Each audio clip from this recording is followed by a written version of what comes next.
La Asociación Aragonesa de Psicopedagogía es una asociación sin ánimo de lucro que agrupa a profesionales y estudiantes de educación, psicología, pedagogía y psicopedagogía. Hemos logrado que no solo haya mucha más oferta, sino que Aragón sea ya un referente en la formación del profesorado, en la educación emocional, en investigaciones relacionadas con el ámbito educativo. El fin de la asociación es el desarrollo de todos esos ámbitos, como bases de una educación permanente y global que contribuya a la mejora de la sociedad.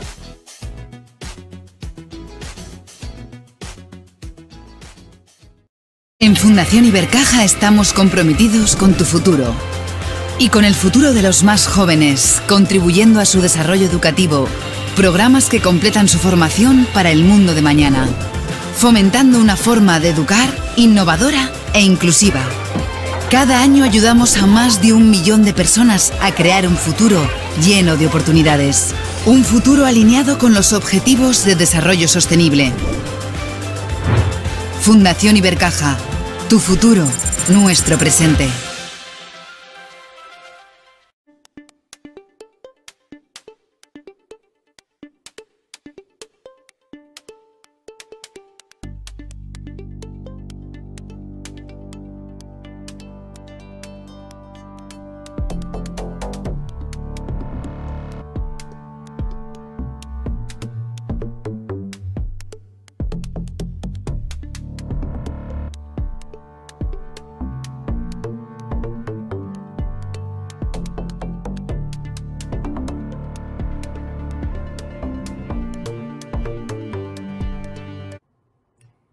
Bienvenidos a todos y a todas. Aquí estamos una tarde más a punto de compartir un nuevo encuentro con vosotros, comunidad educativa, padres, madres, bienvenidos a todos. Esta charla está enmarcada, como ya sabéis, dentro del ciclo Desafío Docentes que Fundación Ibercaja ofrece junto a la Asociación Aragonesa de Psicopedagogía. Uno de los objetivos de la conferencia será el de conocer las competencias fundamentales para el aprendizaje que hay que trabajar en el aula de matemáticas y ciencias, según el nuevo currículo derivado de la nueva ley educativa. Es decir, conoceremos estrategias y herramientas que puedan ser significativas para los estudiantes en estas áreas. Y como es lógico, si lo vemos como una herramienta o método importante para ellos, de igual manera entendemos que también tiene que ser importante dar a conocer estos métodos a los docentes. Hablaremos de un modelo cognitivo desarrollado por investigadores de la Universidad de Zaragoza y cómo implementar esta nueva didáctica o pedagogía basada en la metacognición. ¿Y a quién tenemos hoy para hablar de un reto tan importante como el que os he adelantado en 2 pinceladas? Nos acompaña esta tarde José Ricardo Moreno López, licenciado en Ciencias Físicas por la Universidad de Zaragoza. Es especialista en metacognición aplicada al aprendizaje de las matemáticas y de las ciencias y en la didáctica también de matemáticas y física. Participó como becario en el diseño de la escala cognitiva SEAC de estrategias de aprendizaje contextualizado. Ha sido coordinador de actividades de formación permanente de profesorado, acaba de publicar el libro Metaaprendizaje en Matemáticas y Ciencia, que es una guía para rediseñar la educación de matemáticas y ciencias en secundaria, bachiller, universidad. Sin más, como siempre, únicamente recordaros que todas vuestras consultas, dudas, las podéis escribir en el chat y una vez que finalice la charla se la trasladaremos al ponente. Gracias de nuevo a todos por compartir esta tarde con nosotros y adelante, José Ricardo, bienvenido. Hola, buenas tardes. Soy José Ricardo Moreno. En efecto, soy docente de matemáticas y de algunas especialidades de ciencias y agradezco enormemente a Ibercaja y a la Asociación Aragonesa de Psicopedagogía haber dado la oportunidad de presentar este proyecto. Y de paso, pues bueno, definir un poco la situación de las competencias, como tú bien has dicho, ¿vale?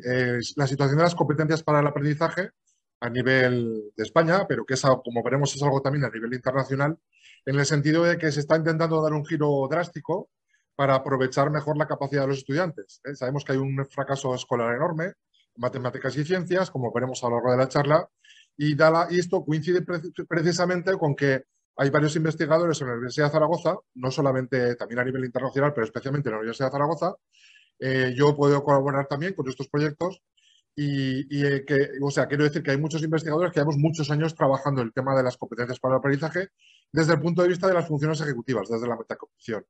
Y tenemos la convicción, yo el primero, de que tenemos un modelo, hemos desarrollado un modelo que tenemos la convicción de que es el más avanzado a nivel internacional, tanto en metacognición como en estrategias de aprendizaje, y esto lo explicaré a continuación.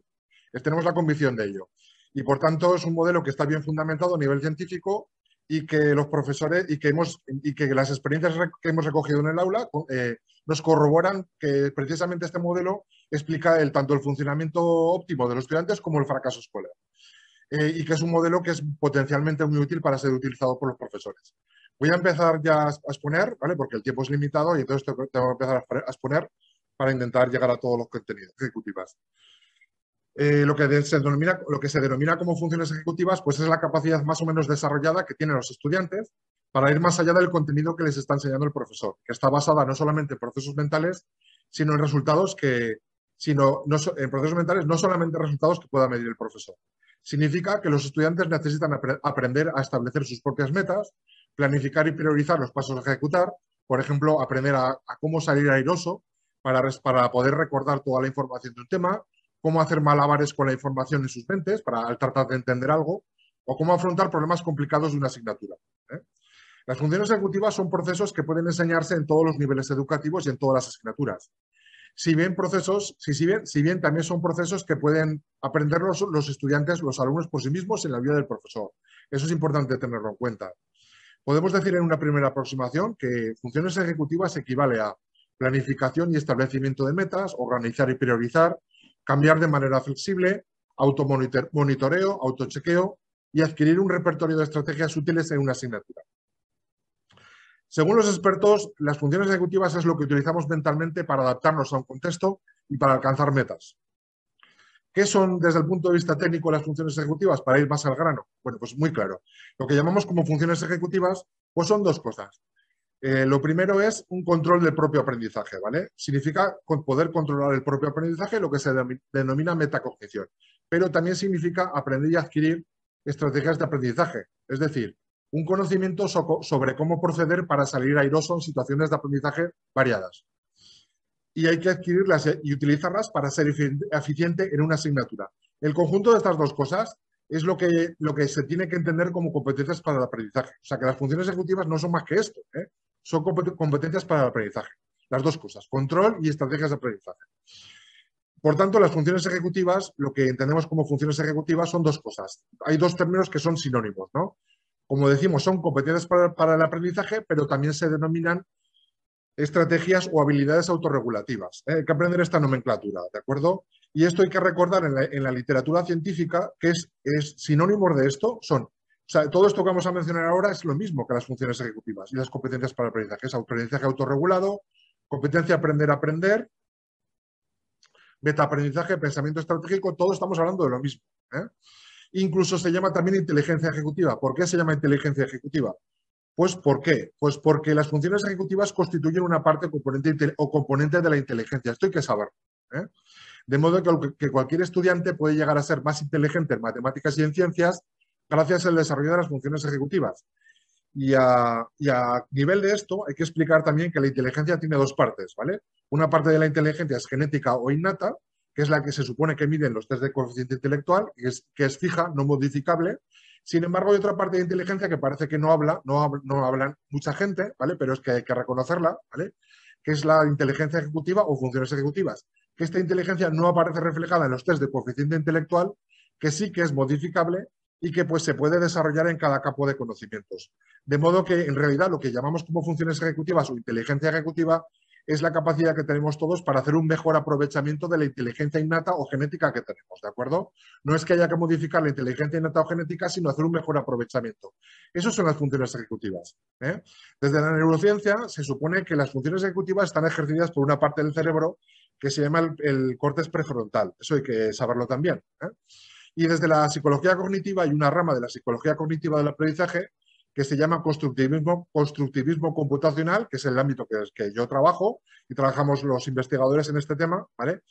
¿Qué tiene de novedoso este tema? Pues que tiene de novedoso que la mente, desde esta perspectiva, la constructivismo computacional, la mente se entiende que es como un ordenador, ¿vale? Como una computadora, tenemos registro sensorial, memoria de trabajo, memoria a corto plazo de trabajo, memoria a largo plazo, pero tenemos otra cosa más añadida que es un control de todos estos mecanismos, un control o funciones ejecutivas.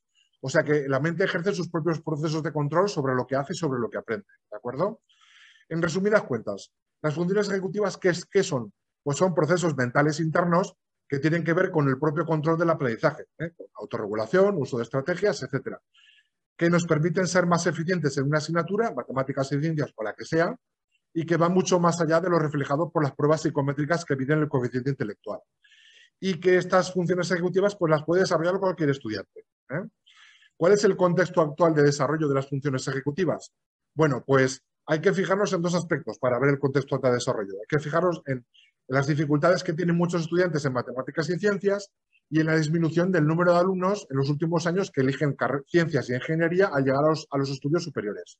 Todos los expertos coinciden en que ambos aspectos se deben a que no se está fomentando no se está trabajando en el aula las funciones ejecutivas. Es decir, no se están trabajando las competencias para el aprendizaje, que es lo mismo que funciones ejecutivas en adelante. Por ejemplo, tenemos que fijarnos en las pruebas PISA, las últimas que se han realizado, 2018,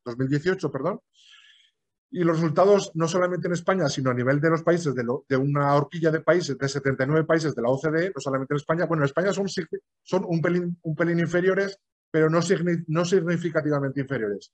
Pero bueno, estamos en la horquilla de países de la OCDE, más o menos, pero los resultados son mediocres en matemáticas. Solo hace falta comparar que en matemáticas tenemos en España 481 puntos en matemáticas, la media de la OCDE es 469, mientras que otros países como China y Singapur pues tienen 591, 569. Y esto lo atribuye la misma Real Sociedad Española de Matemáticas, en 2019, lo atribuye a que no se están trabajando en el aula las competencias para el aprendizaje.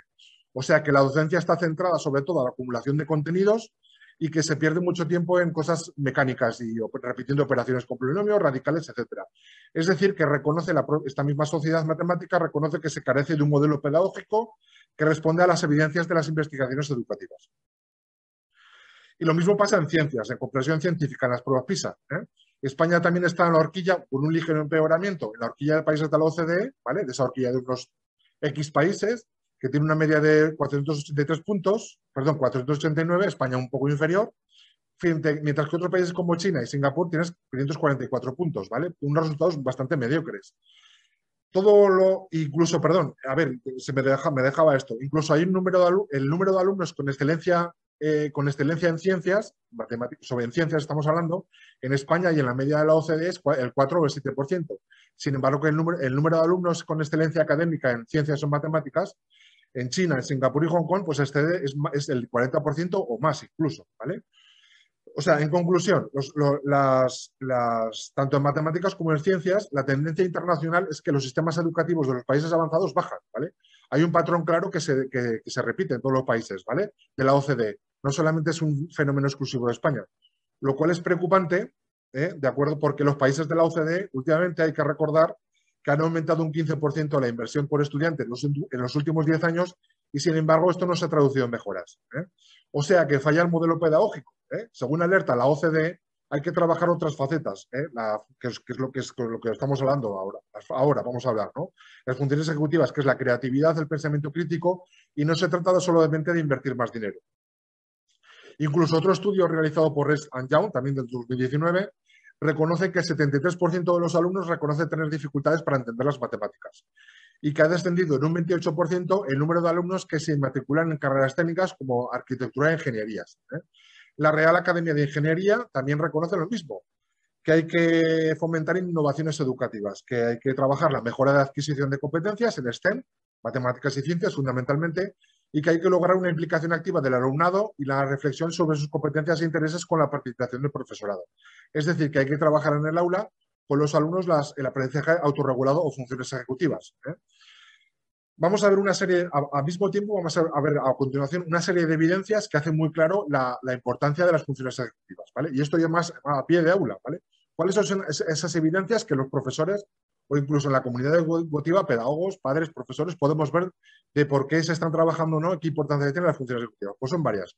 La primera evidencia es que por muy bueno que sea un profesor en el aula, eso lo pueden constatar a cualquier profesor, por muy bueno que sea un profesor, en un área, por muy bien que programe la materia, se le prepare las dificultades académicas, los apoyos, etcétera, siempre hay una parte muy importante de alumnos que van a tener dificultades en cualquier situación de aprendizaje o problema que se aleje un poco de lo explicado por el profesor en clase.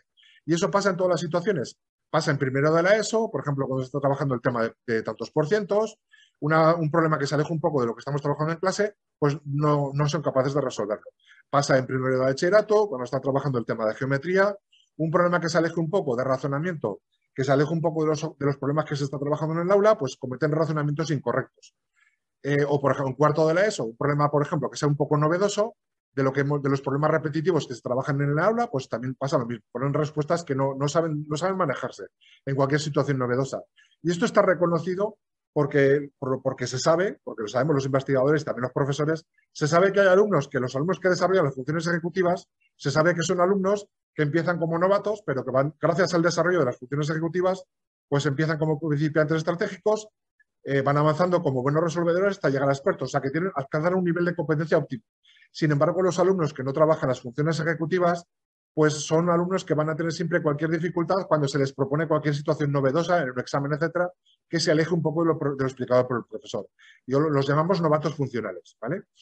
Y esto está localizado. Otra evidencia de la importancia de las funciones ejecutivas es que la mayoría de las dificultades que tienen los estudiantes en matemáticas y ciencias, eso lo sabemos también, se deben al desconocimiento y escaso dominio en el uso de estrategias, y no porque las matemáticas y las ciencias sean difíciles. Ni tampoco tienen que ver con que un estudiante sea mayor o menor coeficiente intelectual. Es la escasez de estrategias, el no disponer de esas estrategias lo que hace la materia difícil, ¿vale? No la propia materia. Y esto, por ejemplo, lo constato en el libro que acabo de publicar, que es el libro Metaaprendizaje en Matemáticas y Ciencias, en el volumen 1, en el cual pues, hago constar pues, 300 páginas de ejemplos ilustrativos en las cuales los alumnos estratégicos se ve que los que disponen de estrategias son los que rinden mejor en matemáticas y sobre todo en matemáticas, bueno, y también en ciencias, ¿vale? La siguiente evidencia de la importancia de las funciones ejecutivas es que lo reconoce la propia OCDE, ¿vale? En 2010, en esta publicación que pongo aquí en pantalla, ¿vale? El desarrollo de las funciones ejecutivas en matemáticas y ciencias es el factor principal para alcanzar un alto rendimiento académico. Es el mejor predictor del rendimiento académico. La siguiente evidencia es, dentro de esta evidencia quería destacar que es un factor más importante incluso que el coeficiente intelectual de los estudiantes, que incluso la metodología didáctica del profesor. Si un alumno ha desarrollado las funciones ejecutivas, aunque tenga un buen o un mal profesor, va a ser un alumno competente. La siguiente evidencia de la importancia de las funciones ejecutivas son las publicaciones realizadas recientemente, en 2014, por la OCDE, que respaldan totalmente que se debe apostar fuerte por desarrollar las funciones ejecutivas en matemáticas, por ejemplo, ¿vale? Con objeto de mejorar el rendimiento académico y la capacitación de los alumnos en esta materia, y que hay que implementar nuevas didácticas o pedagogías metacognitivas en el aula de matemáticas, ¿vale? O sea, que hay que rediseñar el modelo pedagógico didáctico en matemáticas, ¿vale? Esto es la publicación que pongo aquí de la OCDE 2014, Matemáticas críticas para las sociedades innovadoras, el papel de las pedagogías metacognitivas. Esto recomiendo leerlo a todos los profesores que estén interesados, todos los docentes, ¿vale? Documento muy interesante. Y por fin, la última evidencia de la importancia de las funciones ejecutivas es que los países que a día de hoy están trabajando las funciones ejecutivas en el área de matemáticas y ciencias, es decir, la metacognición y los procesos que conlleva, como China, Singapur, Japón, pues consiguen elevar drásticamente el rendimiento académico de los alumnos. Tienen una puntuación, como hemos dicho, muy alta en las pruebas internacionales, en PISA, etcétera, TIMSS, PIRLS, tanto en matemáticas como en ciencias, y tienen un elevado número de alumnos que son excelentes en matemáticas y ciencias. Por lo tanto, lo que vamos a intentar demostrar en esta charla, o transmitir el mensaje, que es que los alumnos que desarrollan las funciones ejecutivas en matemáticas y ciencias, que también se denominan alumnos estratégicos o autorregulados, pues son los que logran un alto rendimiento académico, y los alumnos que apenas desarrollan las funciones ejecutivas, que los llamaremos alumnos no estratégicos o alumnos no autorregulados, que son sinónimos, ¿vale?, de no desarrollar las funciones ejecutivas, pues son alumnos que alcanzan solamente un bajo rendimiento académico, ¿vale? No alcanzan el nivel competencial esperado. Vamos con la segunda parte, que esto también es muy importante antes de entrar a fondo. La segunda parte es algunas aclaraciones y ejemplos que denotan la importancia y necesidad de las funciones ejecutivas en matemáticas y ciencias, ¿vale? La primera aclaración es que las estrategias son la base de las funciones ejecutivas y se definen como heurísticos o formas de proceder que adquieren los estudiantes para salir airosos de dificultades durante el aprendizaje y para lograr metas, ¿vale?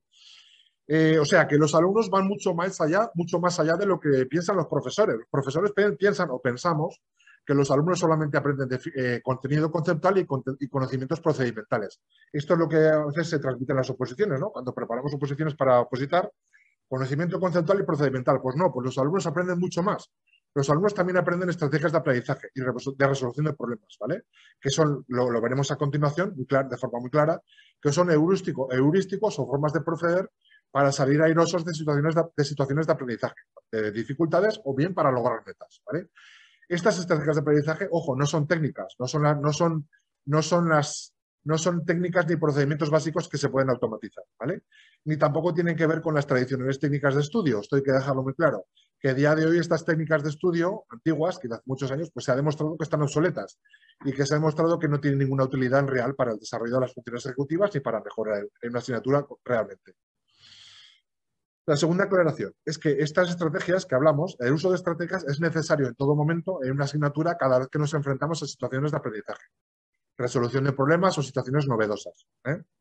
O sea, sea cual la situación que un alumno afronta en el área, en la asignatura, sea resolver un problema, entender un texto, superar un atasco, etcétera, debe utilizar estrategias, ¿vale? Por ejemplo, para resolver una integral, pues si le podemos preguntar a cualquier alumno, bueno, ¿cómo harías esta tarea? ¿No? Pues esto es una fuente muy reveladora de lo que hace el alumno, de las estrategias que utiliza, ¿vale? Para resolver una integral, probablemente si le preguntamos a un alumno que ha adquirido cierto nivel de competencia, que por tanto ha adquirido estrategias, pues él te puede responder, bueno, pues yo sigo una serie de pasos. Primero intento ver si es inmediata, si no hago unas manipulaciones algebraicas, si no me sale eso, bueno, pues lo intento desarrollar en fracciones simples y si no, pues utilizo otros métodos más complejos, ¿no? Si le preguntamos a un alumno que tiene una dificultad, un alumno, por ejemplo, que intenta resolver una tarea, cuando llega un atasco, en su aprendizaje he intentado resolver el triángulo por el teorema del seno y del coseno. No me sale un atasco. Tengo un problema. ¿Qué haces para salir del atasco? Bueno, pues te comentan. Bueno, pues yo lo que hago es esto, ¿no? Lo que hago es a continuación buscar en el libro a ver si este triángulo responde a algún caso especial que a lo mejor no me he estudiado sobre la aplicación del teorema, ¿no? Una estrategia, ¿no? O, por ejemplo, cuando resuelven una ecuación exponencial en matemáticas, pues, bueno, aplican el método que ellos creen conveniente y llega a una solución que no les sale, que no les da que la solución la tienen bien, ¿no? Cuando llegan a atascos, ¿qué hacen, no? Pues lo principal que se preocupa a muchos estudiantes, por ejemplo, en el caso que vamos a ver, pues oye, el propio estudiante te dice, yo tengo la dificultad que, mira, no sé si es que me he equivocado en las operaciones o es que el método que estoy aplicando no es válido, ¿no? Y entonces, pues bueno, yo voy a utilizar una estrategia que es inventarme una tarea parecida y el mismo método que está utilizando en este ejercicio lo voy a utilizar en otro ejercicio del cual yo sé la solución, ¿no? Y voy a probar el método que estoy utilizando para saber si es un error de operaciones o es el método el que falla, ¿no? Aquí está un poco la ejecución de la estrategia. Si hubiera más tiempo, o en el tiempo de preguntas lo comentaremos, estos ejemplos, ¿no? O, por ejemplo, cuando no entiendo un problema de termodinámica, pues bueno, oye, mira, hay cosas del enunciado que no entiendo. ¿Qué haces para entender el enunciado, ¿no? Pues los propios alumnos te dicen, mira, pues yo utilizo estas estrategias. Pues yo, por ejemplo, mira, busco otros problemas parecidos a ver si este tipo de situación del enunciado se me repite en otros problemas, ¿vale? Esto me puede ayudar a entender el enunciado. O bien puedo ayudarme de un esquema, de un dibujo, donde intento esquematizar las variables del problema a ver si el dibujo me puede ayudar a entender el enunciado del problema, ¿no?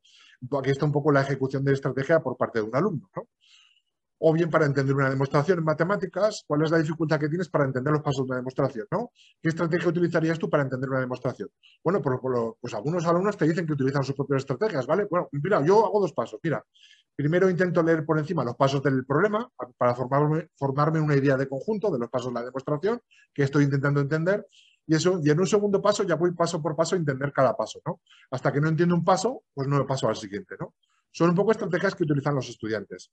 De hecho, los profesores tenemos que tener en cuenta a este nivel, cuando programamos una serie de ejercicios en un tema, una unidad didáctica, proponemos una secuencia de actividades para trabajar en el aula, debemos tener en cuenta que es necesario para los estudiantes utilizar estrategias en casi todas las situaciones de aprendizaje de una asignatura, ¿eh? Solo utilizando estrategias, los estudiantes solamente utilizando estrategias y disponiendo de ellas pueden llegar a ser realmente eficientes aprendiendo y resolviendo problemas de la asignatura, ¿eh? Y hay que tener en cuenta que el no disponer de estrategias pues repercute en atascos, dificultades en los estudiantes y deriva Y esto deriva automáticamente, cuando se ven atascados los estudiantes y no saben cómo salir del atasco, pues derivan aprendizajes inadecuados, como una memorización mecánica, sin llegar a entender lo que hacen, aprendizajes superficiales, no saber aplicar lo aprendido en otras situaciones, etcétera, ¿no? La siguiente aclaración tiene que ver con lo siguiente, que a partir de que hay que partir de la base también, que cuando aprendemos, también utilizamos una serie de componentes ejecutivos, ¿vale? Que son los que nos permiten también tomar decisiones durante el aprendizaje, y que hay que, en la medida de lo posible, hay que intentar ejercitar en los estudiantes. Pues si lo traes mañana, me lo dejas mañana, lo probaré mañana, que no he tenido tiempo, porque como han se empezado encargan ya sobre más, todo de con las identificar inscripciones de Semana qué son los Santa y que tiene que demás. utilizar el estudiante, ¿vale? Hola, Entonces, mañana cuando un más. estudiante tiene una dificultad, ¿de qué se encargan estos componentes ejecutivos? Vamos a verlo un momento. Se encargan, lo primero de todo, de identificar la meta o dificultad que debe ser resuelta en la tarea, ¿vale? Luego lo que tiene que hacer un estudiante es seleccionar los pasos o la estrategia que vamos a utilizar para lograr ese objetivo o dificultad que hemos encontrado. Y luego el tercer componente ejecutivo sería pues, un control o monitoreo del proceso, es decir, controlar lo que se va ejecutando, en qué medida lo que vamos avanzando corresponde a lo planificado, si hay que cambiar la estrategia, los objetivos, etc. Incluso estos tres componentes ejecutivos, que son lo que tenemos, los componentes que utilizamos para tomar decisiones, como decimos, se comunican y se activan entre sí. O sea, el control y el monitoreo del proceso puede decidir pasar la activación al componente 2, ¿vale? O sea, cambiar de estrategia, o bien al componente 1, cambiar incluso el objetivo. Pues mira, mi objetivo era resolver el problema, pues ya creo que lo primero que tengo que hacer es entender el problema, etcétera, ¿no? Es un poco por encima las herramientas de control. Lo que estoy explicando son las herramientas de control de las cuales debe utilizar un estudiante en una tarea, ¿no? Ejemplos de esto, bueno, pues esto está a la orden del día en todas las clases, ¿vale? La toma de decisiones por parte del alumno, estos componentes de decisión o componentes ejecutivos, pues están a la orden del día. Cuando un alumno una integral que para un profesor es una tarea más o menos fácil, pues para los alumnos es una tarea compleja. Entonces requieren de estos componentes ejecutivos que requieren la toma de decisiones. Por ejemplo, cuando se enfrentan a una integral, pues tienen que saber, pues esta integral es inmediata, no es inmediata. Si no es inmediata la integral, pues entonces tienen que tomar decisiones. Bueno, ¿qué pasos voy a seleccionar para realizar esta integral? ¿Vale? Es cuando empieza el segundo metacomponente, ¿no? O componente ejecutivo del cual estamos hablando, ¿no? Pues bueno, voy a utilizar la estrategia que suelo utilizar, ¿vale? Pues si aplico mi estrategia, la primera es pues intentar descomponer la integral en dos partes. La primera de modo sumo 2x y resto 2x, de modo que tengo una integral que la primera integral sea inmediata y la segunda, pues voy a ver qué hago con la segunda integral, ¿no? Lo que hacen muchos alumnos, ya lo saben los profesores, ¿no? Y le empieza la parte de control o monitoreo del proceso. ¿Qué hacemos con la segunda integral? Bueno, pues entonces me vuelvo a plantear otra vez qué hago con la segunda integral, ¿no? ¿Qué estrategia utilizo? Y ahí, pues el alumno, en este caso, esto suele darse en muchas situaciones, ¿no? Pues, ¿qué aplico? Lo primero que se me ocurre, que es descomponer en fracciones simples, o utilizo la misma estrategia que he utilizado al principio, ¿no? Pues ahí es cuando hay que tomar decisiones durante el aprendizaje, ¿no? Y esto es lo que estamos hablando de componentes ejecutivos, la toma de decisiones, ¿no? En este caso del ejercicio, pues el alumno optó por utilizar la misma estrategia y le salió que las dos integrales que le quedan al final, pues son inmediatas, ¿no? Esto es un ejercicio de integrales. O, por ejemplo, cuando se enfrentan a un problema de matemáticas, un problema de enunciado literario, pues bueno, también tienen que tomar decisiones, ¿no? ¿Cuál es la primera dificultad que tengo al resolver el problema? Identificar la dificultad, que es, pues, la dificultad es resolver el problema o entender el enunciado, ¿no? Y una vez establecida cuál es la dificultad, pues tienen que seleccionar un poco los pasos para realizar, para resolver esa dificultad y luego controlar que lo que va ejecutándose es conforme lo realizado, ¿no? De modo que los componentes ejecutivos es necesario utilizarlos también para ser eficiente, ¿no? Dentro de lo que son las funciones ejecutivas. Hay que tener en cuenta que los alumnos con poco entrenamiento en estos componentes ejecutivos pueden tener muchos bloqueos al aprender o resolver problemas, ¿vale? Sobre todo a la hora de tomar decisiones en su aprendizaje, ¿eh? Por ejemplo, en la tarea que acabamos de ver, pues muchos alumnos, cuando no trabajan las funciones ejecutivas, la primera dificultad que tienen es que no saben identificar qué es lo que les crea dificultad en la tarea, ¿vale? No saben si la dificultad está en el enunciado o en resolver el problema, van muy perdidos, ¿vale? Y esto pasa también a la hora de planificar los pasos, a la hora de controlar lo que están haciendo, etcétera, ¿vale? La cuarta aclaración es que estas habilidades autorregulativas, lo que son las funciones ejecutivas, todo lo que estamos explicando, algunos alumnos lo desarrollan por sí mismos, pero otros alumnos son menos conscientes de ello y estas herramientas o habilidades hay que enseñárselas, ¿eh? Entonces, la investigación demuestra que si los alumnos no desarrollan las funciones ejecutivas en el contexto de estas asignaturas, matemáticas y ciencias, pues se les debe enseñar esta capacidad, o sea, se les debe enseñar estas herramientas, ¿eh? Enseñar estas herramientas significa que también hay que dar oportunidad a los estudiantes de asumir el control de su aprendizaje. Incluso es muy importante que el profesor acostumbre a compartir el control del aprendizaje en todas aquellas situaciones en las que él está explicando la materia o resuelve problemas a los alumnos en clase, ¿de acuerdo? La quinta aclaración, que es muy importante antes de entrar a fondo, ¿vale? Es que esto es muy importante, ¿vale? Hay que dejarlo muy claro, que tener un alto coeficiente intelectual no garantiza en absoluto ser eficiente en matemáticas y ciencias, ¿vale? Para los estudiantes de altas capacidades, desarrollar las funciones ejecutivas es también un requisito indispensable para llegar a ser eficiente. Si estos estudiantes no utilizan las funciones ejecutivas y no las desarrollan, pueden llegar también a suspender dichas asignaturas en matemáticas y ciencias. A mí estoy muy familiarizado con este caso. No es la primera vez y se me ocurre bastantes veces que algún padre o madres de alumnos me dicen, oiga, mi hijo está diagnosticado de altas capacidades para las matemáticas, pero está suspendiendo las matemáticas de primero de bachillerato o segundo de bachillerato, ¿vale? Y se ha tenido que cambiar de opción y de modalidad, ¿no? Pues esto pasa, ¿vale? Los alumnos diagnosticados con altas capacidades, el coeficiente intelectual no les soluciona el ser eficientes en matemáticas y ciencias, ¿vale? Tienen que desarrollar también las funciones ejecutivas y ese es el caballo de batalla, ¿no? Que es importante para todos los alumnos, incluso para los de altas capacidades, ¿vale? La sexta aclaración es que ser buen estudiante en matemáticas y ciencias no es algo adquirido, no es algo innato, ¿no? Como estamos hablando ahora. Y por último, esto también ya es el colofón de las aclaraciones, ¿vale? Que la mejora del desempeño y el nivel de autorregulación que van adquiriendo los estudiantes son dos cosas que van juntas, ¿vale? Ningún alumno puede mejorar su desempeño en una asignatura si no desarrolla las funciones ejecutivas. Eso está más que comprobado, ¿vale? Y a este nivel voy a aportar aquí pues un eslogan que apareció hace muchos años con Carl Lewis en las Olimpiadas de 1985, me parece, que esto me viene un poco como anillo al dedo para lo que quiero explicar, ¿no? Que es el típico eslogan que salía en los anuncios, ¿no? Que la potencia sin control no sirve de nada. Bueno, pues es que en los alumnos pasa lo mismo, ¿vale? Es que pasa exactamente lo mismo, ¿vale? Esto me viene como anillo al dedo. O sea, por mucho que los estudiantes tengan acceso a un programa superpotente de aprendizaje en las asignaturas, en matemáticas y ciencias, si los alumnos no tienen el control de su aprendizaje y de cómo utilizar de modo eficiente lo que van aprendiendo, pues van a acabar fracasando a medio o largo plazo en matemáticas y ciencias, ¿vale? ¿Qué es lo que le pasa a muchos alumnos, a una parte de los alumnos que tenemos en el aula, y por eso acaban fracasando en matemáticas y ciencias? O sea, cuando tengan un buen profesor y un buen programa de aprendizaje y de refuerzo de la asignatura, si no tienen el control de su aprendizaje, pues van a acabar fracasando, ¿vale?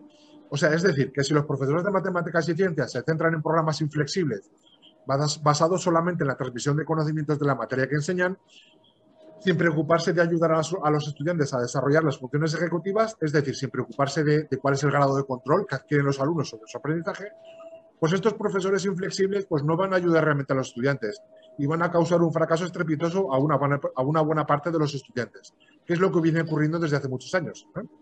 Bueno, entonces ya voy a entrar de lleno en lo que son las funciones ejecutivas en matemáticas y ciencias, ¿eh? Voy a entrar de lleno. Bueno, vamos bien de tiempo.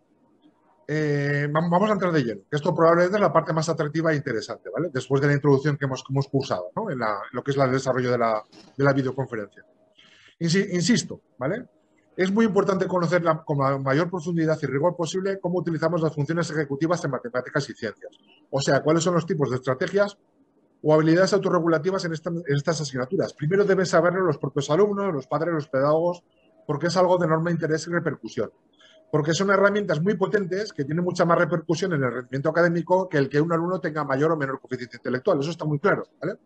Y tercero, porque permite saber cuándo una formación es de calidad o no, según se trabaje o no el desarrollo de las funciones ejecutivas con los alumnos. Y desde luego es muy importante para los docentes, como no, porque estas funciones ejecutivas o habilidades autorregulativas que vamos a detallar a continuación son realmente las competencias para el aprendizaje que tienen que trabajar en el aula con los alumnos, los profesores, ¿vale? De este modo, el estudio de las funciones ejecutivas en matemáticas y ciencias equivale a explicar cómo funciona la mente en el aprendizaje de una asignatura, cómo ser eficiente aprendiendo y resolviendo problemas. Y vamos a introducir ya de lleno el modelo cognitivo 7-dimensional, ¿vale? Es decir, visto que ya acabamos de explicar hace un momento, que tenemos unos componentes ejecutivos que nos permiten tomar el control del aprendizaje, es decir, plantearnos metas, decidir cuál es la dificultad a resolver, seleccionar estrategias, controlar la ejecución de los pasos. Visto que tenemos estos componentes ejecutivos, pues falta ahora por desarrollar el modelo 7-dimensional de metas y de estrategias que configura el trabajo mental de los estudiantes y que a la postre les permite ser más eficientes, ¿vale? Este modelo mental significa que la mente trabaja en 7 dimensiones, ¿vale? Es un modelo muy novedoso, pero es que la realidad es así, ¿eh? Lo hemos contrastado en las investigaciones y en la práctica en el aula, ¿vale? Yo tengo la convicción, y muchos investigadores tenemos la convicción de que es así. La mente en el aprendizaje trabaja en 7 dimensiones, ¿vale? Cada dimensión tiene sus propias estrategias y por eso se llama modelo 7-dimensional de metas y estrategias. O sea, para cada meta, como estoy diciendo, disponemos de una serie de estrategias para lograr esa meta o para resolver la dificultad relacionada con esa dimensión, ¿vale? ¿En qué está basado este modelo? Antes de proseguir. Bueno, pues este modelo cognitivo base es el modelo cognitivo base subyacente a la escala SEAC o escala SEAC-MAC para matemáticas, que está desarrollada por la Universidad de Zaragoza, que es un modelo cognitivo 7-dimensional que está contrastado empíricamente, ¿vale? Y que fue desarrollado sobre todo a nivel científico para contrastar y sobre todo está desarrollado para investigadores. Pero faltaba desarrollar el mismo modelo, totalmente desarrollado, o sea, faltaba desarrollar algunas partes de ese modelo, profundizar un poco más y sobre todo hacerlo de utilidad para los docentes. Y de ahí viene la publicación del libro que se acaba de publicar, del cual yo soy el autor, que es el libro Metaaprendizaje en Matemáticas y Ciencias.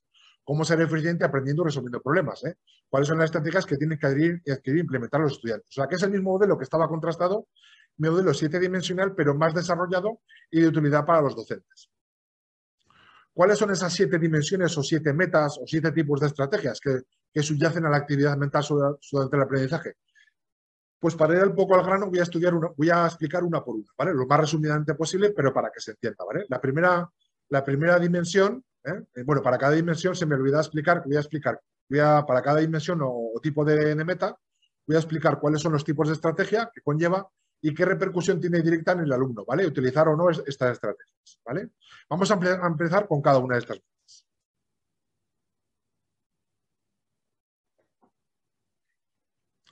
La primera meta o la primera dimensión cuando nos enfrentamos a una tarea es resolver el problema. Bueno, no necesariamente van en este orden, ¿vale?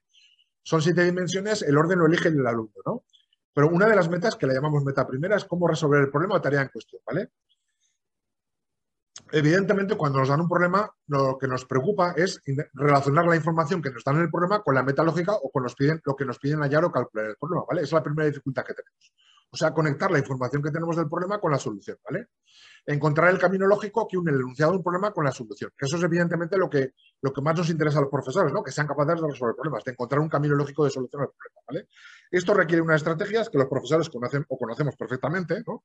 Que son las estrategias de resolución del problema, que estas son las más conocidas, ¿no? Estrategias de adelante, de ayudarse de dibujos, esquemas, diagramas, métodos no formales, estrategia de medios fines, buscar un problema similar, más sencillo, descomponer en subproblemas, que son las estrategias que utilizamos en el aula. Estas realmente sí que se utilizan en el aula, ¿vale? Los alumnos que utilizan estas estrategias de resolución de problemas, pues son alumnos que son eficientes, pero los alumnos que no las utilizan, pues son alumnos que piensan que están muy equivocados, ¿vale? Normalmente llegan a creencias idóneas, llegan a creencias erróneas. Los alumnos que no utilizan estas estrategias, pues piensan, bueno, pues los problemas te salen o no, sin más. Si no te sale automáticamente a la primera la solución de un problema, es que no vales para las matemáticas y las ciencias. Por tanto, estos alumnos abandonan fácilmente y obtienen un bajo rendimiento académico. Sin embargo, los alumnos que sí utilizan estas estrategias están acostumbrados a utilizarlas y rinden mejor en los exámenes, ¿vale? La segunda dimensión es la de asegurar la validez de los argumentos utilizados, ¿vale? ¿Esto qué significa? Pues significa que cuando nos enfrentamos a una tarea de situación de aprendizaje tenemos que ser capaces de chequear por nosotros mismos la validez del argumento o de la solución que estamos proponiendo, ¿vale? Si la solución que se me ha ocurrido al resolver un problema es aceptable o si por el contrario hay que desecharla porque falla la lógica del razonamiento, ¿vale? Esto tiene que un alumno tiene que ser capaz de trabajarlo por sí mismo, ¿vale? Entramos en lo que se llama pensamiento crítico, ¿vale?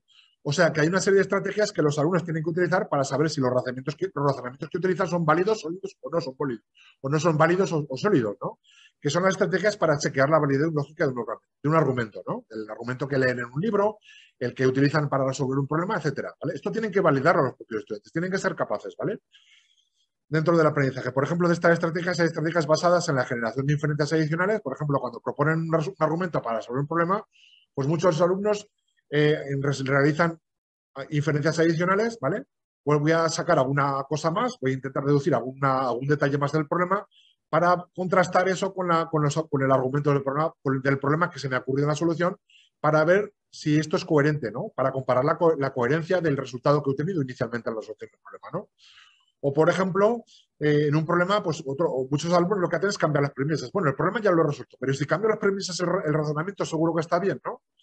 Entonces hacen eso, cambiar las premisas para ver si el razonamiento se sostiene o si por el contrario el razonamiento se desmorona, ¿no? Al comparar o ver la coherencia con el razonamiento inicial, ¿no? Y entonces poder ver si el razonamiento es válido o no es válido, o es sólido o no, ¿vale? O sea que yo he comprobado que hasta en un 40% de los casos la dificultad que tienen los estudiantes en la resolución de problemas no está en ser capaces o no de encontrar una solución a un problema, sino que está en que no utilizan estrategias para chequear la validez del argumento o solución que encuentran, ¿vale? O sea que solución sí que encuentran, pero es una solución peregrina, lo primero que se les ocurre y no son capaces de evaluar la validez, ¿vale? Con lo cual sí que encuentran solución, pero no es válida la solución, ¿vale? Entonces, ¿qué pasa? Bueno, esto pasa en todas las situaciones, ¿vale? Por ejemplo, a ver, voy a dar 2 ejemplos, ¿no? Un problema de matemáticas, de aritmética. Bueno, pues un alumno no estratégico se le ocurre, voy a utilizar la regla de proporcionalidad inversa, ¿vale? Para resolver el problema. Pero un alumno estratégico se plantea, pero este razonamiento que estoy utilizando en el problema, ¿seguro que es válido? Y entonces, pues bueno, dice, voy a cambiar las premisas, voy a cambiar las premisas, voy a utilizar otros datos y voy a utilizar a estos datos el mismo razonamiento. Voy a ver si con un razonamiento de proporcionalidad inversa es coherente el resultado. Entonces, ven que les da otra cosa al problema, ¿vale? Ven que al cambiar las premisas del problema, el razonamiento no es coherente. Entonces, eso les permite a los alumnos estratégicos desechar ciertas soluciones, ¿no? Que se les ocurre durante la resolución del problema, o sea, que son más eficientes, ¿vale? O, por ejemplo, en ciencias, cuando están intentando resolver un problema de una rampa mecánica, ¿no? Que asciende un alumno de 1 en 1, por ejemplo, se les pide calcular la potencia desarrollada por el motor cuando la rampa sube cada alumno, ¿no? Entonces, pues lo típico, los alumnos no estratégicos, intentan hacer el dibujo de las fuerzas, descomponen las fuerzas y se les ocurre aplicar la fórmula de la potencia es igual a fuerza por velocidad, ¿no? Pues bueno, los alumnos no estratégicos se conforman con eso, ¿vale? Pues yo creo que este razonamiento está bien. Pero los alumnos estratégicos pues van mucho más allá. Dicen, si normalmente ponen a prueba su solución, ¿no? Dicen, ¿seguro que esta solución es válida? ¿Qué pasaría si en vez de la rampa ser inclinada, si fuera horizontal, ¿no? Aplicando el mismo razonamiento me sale que la fuerza es 0, ¿no? Pero entonces la potencia sería fuerza por velocidad igual a 0. Pero resulta, aplicando la otra fórmula de la potencia, como variación de energía por unidad de tiempo, que la potencia no es 0. Entonces ya ven que el razonamiento que han utilizado en la primera parte del problema es falso, ¿vale? O sea que ellos mismos calibran la validez de los argumentos, ¿vale? ¿Qué es lo que tiene que hacer un alumno para ser competente en una asignatura? No solamente proponer una solución al problema, sino calibrar la validez de sus soluciones que se les ocurren al resolver un problema, ¿no? Hay diversos tipos de estrategias para chequear la validez lógica de un argumento. Yo en el libro que he publicado, pues he hecho una numeración de todas estas estrategias y contextualizadas en matemáticas y en física, ¿no? ¿Qué pasa con los alumnos según adquieran o no este tipo de estrategias? Pues los estudiantes que sí que utilizan estas estrategias para chequear la validez de los argumentos, pues son más, como decimos, son más eficientes en sus exámenes, ¿vale? Son capaces de contrastar la solución de su propio argumento que se les ha ocurrido, ¿vale? Contrastar sus propias soluciones, a ver si son válidas o no. Pero los estudiantes que no utilizan este tipo de estrategias para chequear la validez de los argumentos, ¿qué ocurre? Pues que dependen totalmente del profesor para saber si su argumento es válido o no cuando responden un problema de un examen, ¿vale? Cuando dan la solución. O sea, están totalmente indefensos, ¿vale? Además, incluso cuando el profesor les corrige, muchas veces perciben las correcciones del profesor como algo impuesto. O sea, no llegan a entender, bueno, el profesor me ha tachado la solución a la pregunta, pero no entiendo por qué, ¿no? O sea, es que ni siquiera entienden cuál es la lógica que sigue el profesor, ¿no? O sea, van completamente desconectados de la asignatura, ¿vale? Por eso es importante trabajar estas estrategias. Por tanto, fallan muchas veces con los exámenes, fallan mucho, con lo que decimos, fallan los exámenes no por no haber sabido buscar una solución al problema, sino porque la solución sino porque no saben detectar, que no saben verificar si su solución es válida o no, ¿eh? Entonces, los estudiantes ¿qué se diferencian los estudiantes estratégicos de los no estratégicos? Que los dos pueden llegar a razonamientos incorrectos en un examen, ¿vale? Lo que pasa es que los alumnos estratégicos son capaces de chequear o detectar que son válidos o no, sin embargo, los alumnos no estratégicos pues no son capaces de ello, ¿vale? La siguiente meta o dimensión en la que es necesario que los alumnos también sean competentes, ¿vale? Es la de asegurar la comprensión de la información que leen o procesan, ¿vale? Lo que leen en los libros, los enunciados de los problemas, etcétera. La comprensión es un proceso que normalmente es un proceso cuasi automático, ¿vale? Y que no requiere esfuerzo especial por parte de los alumnos, pero se convierte en un proceso difícil y en un proceso lento y costoso, ¿vale? Y hay que repasar un control explícito, consciente de la comprensión, cuando los alumnos pues llegan a dificultades, ¿no? Pues las dificultades cuando leen un texto de ciencias o de matemáticas. Pues no entender un paso, no saber cómo se llega a una definición, no entender los trapicheos matemáticos que se hacen con determinadas fórmulas al explicar el profesor o los libros de texto, no lograr una representación para entender la información, incoherencias que perciben en la información de un texto, desorganización de las ideas, falta de coherencia, pues todo este tipo de dificultades que les exige trabajar estrategias de comprensión de la información, ¿vale? Son estrategias que también tienen que trabajar, ¿vale? Estas estrategias, pues también hay diversos tipos de estrategias, ¿vale? Que también trabajo en el libro, aquí voy a hacer una enumeración un poco rápida, ¿no? Estrategias de resolución del problema, pues es identificar cuando en un texto de matemáticas, por ejemplo, la curva que hemos visto en el ejercicio anterior se denomina tractriz. Comprobar que el segmento sobre la tangente de la tractriz, en el punto de tangencia, el eje de abscisas es constantemente igual a 1. Para leer un texto, pues, se encuentran términos técnicos o expresiones sintácticas propias de la asignatura que tienen que buscar, ¿no? Esa es la estrategia un poco más sencilla de explicar, ¿no? Estrategias de representación de la información, las dirigidas a lograr una representación mental coherente de la información que utilizan, es decir, a identificar las variables internas a que se refiere el texto y las relaciones entre ellas, ¿vale? O sea, se ven obligados cuando tienen un texto muy complejo que involucra muchas variables, ¿vale? El enunciado de un problema, un texto de matemáticas, etcétera, se ven ayudados a utilizar representaciones suyas, ¿no? De lápiz y papel en dibujos, esquemas para hacer inferencias o formular hipótesis a ver qué significa esa información, ¿vale? Y tienen que utilizar estrategias de lápiz y papel, ¿vale? Para lograr entender la información del problema, ¿vale? O sea, lograr una representación mental coherente de qué va el problema, ¿no? Y eso pasa desde primero de la ESO, ¿no? Hasta primero de universidad, ¿no? Los problemas, o sea, la dificultad no está en resolver el problema. La primera dificultad que afrontan los problemas es que no entienden el enunciado para nada. Son un montón de variables que no entienden las variables ni la relación entre ellas, ¿no? Tanto en física como en matemáticas, pues aquí hay un montón de ejemplos, ¿no? De este tipo de tareas. Otras estrategias son las dirigidas a organizar la información de la tarea, ¿vale? Cuando está desorganizada y tienen que reorganizarla para llegar a entender la información textual, ¿vale? Estrategias elaborativas o estrategias de comprobación, ¿vale? Como decíamos antes, cuando no entienden la conexión entre diferentes pasos de un texto, pues tienen que utilizar estrategias para lograr cohesión o coherencia entre esos pasos del texto, ¿no? Todas estas situaciones ponen de manifiesto que el uso de estrategias es necesario para entender la información. O sea, la dificultad que se enfrentan los estudiantes a la hora de entender la información de un problema es una dificultad igual más grande que la que conlleva resolver el problema, ¿vale? O sea, la dificultad no está en resolverlo, es que tener en cuenta, está primero en entender el enunciado, ¿no? Los estudiantes que utilizan estrategias de comprensión de la información, evidentemente, son más autónomos, ¿vale? Y pasa lo mismo que con las otras estrategias. Los estudiantes que no utilizan estrategias de comprensión de la información, pues dependen totalmente del profesor cuando les surgen dificultades de comprensión, a leer o a estudiar los apuntes de una asignatura, los apuntes, etcétera, ¿no? O el libro de texto. Incluso muchos de estos alumnos, los que no utilizan estrategias para entender la información de un texto, ¿vale? O del enunciado, pues al no ser capaces de entender los enunciados, tampoco entienden la resolución del profesor que hace dicha tarea, ¿no? Y acaban aprendiéndose de memoria los pasos que conllevan la resolución del problema. Esto está a la orden del día, ¿eh?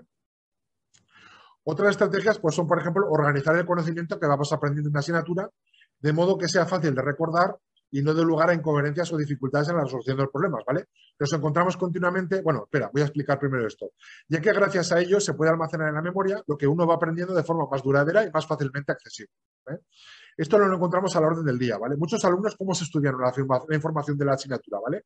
Los alumnos no estratégicos se aprenden los conocimientos de un tema como un listado de conocimientos inconexos, ¿no? Como un listado de conocimientos, ¿no? Teorema de la altura, definición de triángulo rectángulo, como la lista de la compra, ¿no? Vamos a dejarlo claro, ¿no? Pero esto les causa mucha dificultad. ¿Por qué? Porque tienen que memorizar mucha información que luego olvidan después del examen, ¿vale? Sin embargo, los alumnos que son estratégicos, esta información la organizan a modo de árbol, de estructura jerárquica de conocimientos o modo de árbol. ¿Por qué? Porque es muy ventajoso para ellos, ¿vale? Porque les basta con aprender 2 o 3 unidades de conocimiento, lo más importante, y saben que pueden deducir a partir de esos conocimientos básicos, que es la estructura principal del árbol, pueden deducir todos los conocimientos de la asignatura, ¿vale? Fácilmente a partir de esos conocimientos, ¿vale? Y además este esquema, este árbol jerárquico, esta estructura jerárquica o árbol lógico, pues es un esquema que no se olvida con el tiempo, ¿vale? Esto pasa, por ejemplo, aquí el ejemplo que he puesto de cuarto de la ESO. Pero pasa lo mismo también en bachillerato, por ejemplo, cuando aprenden el tema de geometría, ¿no? Pues los alumnos estratégicos organizan los conocimientos en forma de árbol, de estructura organizada, de estructura jerárquica de conocimientos o árbol lógico, ¿no? Árbol lógico. Esto es muy interesante, es muy interesante también para los profesores porque involucra que se van a entender, van a trabajar también las demostraciones, ¿no? Cómo pasar de un conocimiento a otro, ¿no? En esa especie de estructura organizada. Esto es muy ventajoso, no solamente para aprender el conocimiento de un tema, sino porque sabemos a día de hoy que los estudiantes que estructuran la información, que la organizan en esquemas jerárquicos, ¿vale? Que se hacen esquemas conceptuales para organizar la información de un tema, pues disponen de habilidades metacognitivas para salir al paso de atascos o dificultades que se les pueden presentar durante la resolución de problemas, ¿vale? O sea, por ejemplo, el segundo de la ESO, el típico problema de calcular la altura h de un triángulo, ¿vale? Pues, por ejemplo, los alumnos no estratégicos tienen verdaderas dificultades cuando tienen un atasco en el problema, ¿vale? Porque, por ejemplo, a un alumno puede llegar a esta situación, ¿no? Si aplico el teorema de la altura, me sale h igual a 40. Si aplico el teorema de Pitágoras, me sale h igual a otra cosa. O tienen incoherencias y no saben salir de ahí los alumnos no estratégicos, ¿vale? Se quedan atascados y son completamente indefensos, ¿vale? Sin embargo, los alumnos estratégicos, ¿qué hacen? Pues dicen, bueno, ya que este problema me ha salido una incoherencia, si les sale la misma situación, claro, pues voy a apoyarme en mi estructura organizada de conocimientos. ¿Y qué hacen, vale? Pues hacen lo siguiente, ¿vale? Pues dicen, mira, pues voy a ir a aplicar C1, por ejemplo, lo que tengo ahí en el diagrama, ¿no? ¿Y qué problema hay con aplicar el teorema de la altura, ¿vale? Pues se dicen a sí mismos, mira, pues me voy a apoyar en el tronco y en las ramas principales, ¿vale? De mi árbol. Entonces yo ahí tengo que, lo principal en el tronco que tengo de mi estructura organizada de conocimientos es la definición y propiedades de los triángulos rectángulos. A lo mejor el problema que tengo en el atasco es que debería aplicar C3 y C5, que es las definiciones o propiedades de los triángulos rectángulos, para comprobar si el triángulo que tengo es realmente un triángulo rectángulo o no, ¿vale? Igual el atasco se debe a eso. O sea, que los alumnos estratégicos pues sí que disponen de mecanismos gracias a su estructura de conocimientos para salir de los atascos, ¿vale? Pasa lo mismo también en el primer bachillerato, ¿vale? Por ejemplo, tiene un atasco a la hora de resolver un problema, los alumnos no estratégicos pues se quedan atascados, no saben qué hacer, ¿vale? Pero los alumnos, si los alumnos estratégicos cuando llegan al mismo atasco, pues se plantean lo mismo. Oye, pues me voy a apoyar en mi estructura organizada de conocimientos, ¿vale? Pues mira, el teorema del coseno y del deseno me sale una cosa que no me sale una cosa que no entiendo qué me sale, ¿vale? No sé, me sale una cosa incoherente, un dibujo, ¿vale? Entonces, ¿qué hago? Pues me voy a apoyar en el tronco y las ramas principales de mi árbol, ¿no? Y eso me puede ayudar, podría aplicar la demostración del teorema del seno, en vez de aplicar el teorema del seno, podría aplicar la demostración del teorema del seno. Igual eso me puede ayudar a salir del atasco. O sea, que tienen herramientas metacognitivas los alumnos estratégicos gracias a que tienen su conocimiento muy estructurado, ¿no? Pueden salir de los atascos durante su aprendizaje y durante la resolución del problema, ¿vale? Esto las personas talentosas, como los físicos o la gente que lleva mucho tiempo trabajando en una asignatura, te lo dicen directamente, ¿vale? Por ejemplo, Elon Musk en 2015 te lo reconoce directamente, ¿vale? Que es importante ver el conocimiento como una especie de árbol semántico. O sea, hay que asegurarse de entender bien los principios fundamentales, es decir, el tronco y las ramas principales de tu estructura de conocimientos, y gracias a ello pues te puedes agarrar a resolver atascos o dificultades que te surgen en el aprendizaje. Si no tienes una estructura organizada de conocimientos en tu asignatura, como alumno de matemáticas y ciencias, cuando te llegas a atascos no sabes qué hacer, estás completamente indefenso. De eso los profesores nos tenemos que preocupar también, ¿vale? De eso pasa mucho también cuando en el conocimiento que los alumnos van adquiriendo de resolución de problemas, ¿vale? Hay alumnos que no utilizan estrategias para organizar el conocimiento de resolución de problemas y los días antes del examen se limitan a revisar uno por uno todos los problemas que han ido haciendo en clase, ¿vale? Pero esto tiene un inconveniente, que esto le exige mucho esfuerzo los días previos del examen y les aporta muy poca seguridad de que vayan a acertar con el procedimiento correcto en el problema que les toca hacer en el examen, ¿vale? Tienen muy poca seguridad, ¿vale? Sin embargo, ¿qué hacen los alumnos estratégicos, ¿vale?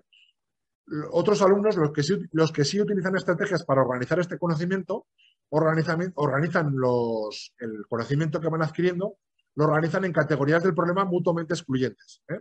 Con lo cual, solo tienen que estudiar su esquema de 3 o 4 categorías de problemas los días previos al examen, ¿vale?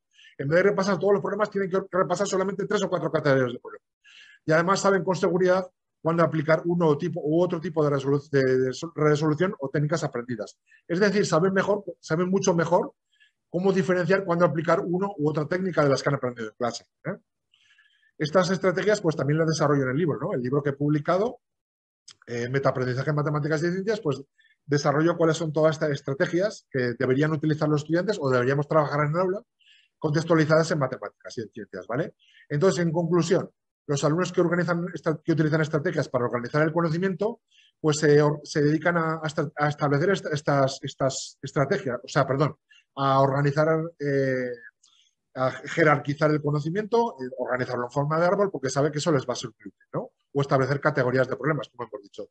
Sin embargo, los alumnos que no utilizan estas estrategias, pues tienen que esforzarse en memorizar mucha más información, listados de fórmulas, problemas resueltos, tienen que esforzarse mucho más en memorizar, dependen totalmente del profesor para resolver los atascos o incoherencias que les surgen durante el aprendizaje y van con mucha más inseguridad al problema, ¿vale? Al examen, perdón. La quinta meta o dimensión sería cómo evitar errores o despistes. Esto lo voy a explicar un poco rápido. También sabemos en matemáticas que es muy importante verificar, hacer un seguimiento o control de los posibles errores, ¿vale? Según vamos haciendo un proceso de razonamiento en matemáticas o según vamos resolviendo un problema, según sea la meta que sea de las que hemos explicado anteriormente, es muy importante verificar, hacer una especie de control cualitativo de que lo que hemos hecho no hemos incurrido en errores. ¿Por qué? Porque cualquier error nos aleja de la meta que estamos estableciendo, sea resolver un problema o lo que sea, ¿no? Y además es muy costoso en tiempo y esfuerzo localizar el error, ¿vale? Entonces es necesario que los estudiantes también utilicen estrategias para verificar que los pasos que van dando están libres de errores, ¿no? Que es una meta como, digamos, de eficacia, ¿vale? Yo el esfuerzo que estoy invirtiendo, pues es un esfuerzo que está bien invertido, pues porque sé que no he cometido errores durante el proceso, ¿no? Pues eso también requiere estrategias, ¿vale? Que son estrategias de control o supervisión de errores, ¿vale? Que simplemente las voy a enumerar, son estrategias de métodos preventivos, pues bueno, tener claro los formatos, también los formatos de cálculos o de razonamiento que me permitan revisar los pasos según me los voy dando, ¿no? Estrategias para detectar o diagnosticar errores, que es una supervisión continua de los errores, una estrategia, digamos, retroactiva, ¿no? Cada cierto tiempo ir revisando los pasos que voy dando en las tareas o en el proceso de razonamiento que estoy realizando, ¿no? O heurísticos específicos de cada asignatura, ¿vale? Que no voy a entrar a eso. A lo mejor en el tipo de preguntas, si hay tiempo, los voy a explicar, ¿vale? ¿Qué pasa con esto? Que los estudiantes que utilizan estrategias para evitar errores, para ser eficaces, ¿vale? Pues trabajan de forma organizada, documentando los pasos que van dando y ellos les facilita en un momento dado poder revisar todos los pasos que dieron desde el principio, ¿vale? Cuando llegan a una situación de posible error, ¿no? Sin embargo, los estudiantes que no controlan la posible emisión de errores, ¿vale? Que no detectan, que no prestan la debida atención a errores, ¿qué les pasa? Cuando algo les sale mal en un problema o la tarea, se ven obligados a invertir mucho tiempo y esfuerzo en encontrar la fuente del error. Incluso a veces ni siquiera la encuentran, no les da tiempo en el examen, por lo cual fracasan muchas veces en los exámenes porque no utilizan estrategias de previsión o de control de posibles errores, ¿no? Por último, hay dos dimensiones, la número 6 y la número 7, que voy a explicar de forma muy resumida, ¿no? Pero que también son muy importantes, ¿vale? Son muy importantes. La dimensión 6 o la meta 6, o lo que tienen que implicarse los estudiantes también es en gestionar los recursos cognitivos, las estrategias que van adquiriendo y ganar experiencia como aprendiz. O sea, conforme los alumnos son estratégicos, o sea, conforme van utilizando estrategias y tienen éxito utilizando estrategias, ¿vale? Se dan cuenta de que pueden aprovechar esa experiencia, ¿vale? Al ir utilizando estrategias, ¿vale? Para ganar experiencia como aprendiz, o sea, para tener un aprendizaje mucho más potente, ¿no? Y esto lo realizan mediante unos procesos que Robert Stenberg de la Universidad de Yale, ¿vale? Los llama procesos elaborativos, ¿vale? ¿Qué significa? O sea, a ver, resumo. Con más claridad. Dichos procesos elaborativos están dirigidos, por tanto, a gestionar y aprovechar las experiencias de éxito que van teniendo los propios alumnos, con el objeto de ganar experiencia como aprendiz. ¿Esto qué significa? ¿Vale? Es un proceso a modo de bucle que significa que los alumnos, cuanto más experiencia adquieren usando estrategias, para que se entienda, ¿no? Cuando los alumnos adquieren más experiencia utilizando estrategias, ¿vale? Sobre todo experiencias de éxito, ¿no? Pues se dan cuenta de que pueden ampliar y mejorar su conocimiento sobre esas estrategias y sobre cómo y cuándo usarlas, ¿vale? O sea, adquieren una especie de conocimiento sobre regulación. Y eso les hace formar un esquema más potente de estrategias, una especie de bucle, ¿vale? O sea, no solamente disponer de estrategias, sino utilizarlas y ver que son exitosas, pues a los alumnos que son estratégicos, mediante una serie de mecanismos que explica Robert Stenberg, ¿vale? Que hemos desarrollado también, pues les explica todavía ser más eficientes, más potentes, ¿vale? O sea, no solamente se aprovechan de las propias estrategias y también de la experiencia al usar estrategias, ¿no? Esto lo explica muy bien Robert Stenberg de la Universidad de Yale, ¿vale? Que es un psicólogo de alto nivel, ¿vale? A nivel internacional, y dice esto muy claro, ¿vale? O sea, que esto que es una idea muy equivocada que tienen muchos profesores, ¿vale? Que la pericia de un estudiante en un ámbito, matemáticas y ciencias, no se consigue solamente por el hecho de haber aprendido muchos conocimientos de una asignatura, ¿vale? Depende también de la habilidad adquirida por los estudiantes para elaborar las experiencias de éxito que van logrando en la asignatura. ¿Elaborar qué significa? Pues convertir las experiencias de éxito en estrategias que sean transferibles a otras situaciones, para adquirir conocimientos sobre regulación, es decir, para profundizar, para aprovechar la experiencia adquirida al usar estrategias para averiguar matices sobre esas estrategias. O sea, cómo saber mejor, cómo averiguar cuándo utilizarlas, mejor unas estrategias u otras, ¿no? O sea, para profundizar en las propias estrategias que uno va desarrollando, ¿no? O sea, gestionar las propias estrategias, ¿no? Que uno va adquiriendo la asignatura. Es un trabajo que es lo que realmente se permite tener pericia en una asignatura, ¿no? Y esto habría que trabajarlo también en el aula, ¿eh? De hecho, dice Robert Stenberg, y esto es muy clarificador, ¿no? Que de hecho muchas veces la razón de que entre dos estudiantes que resuelven el mismo número de problemas en matemáticas, ¿vale?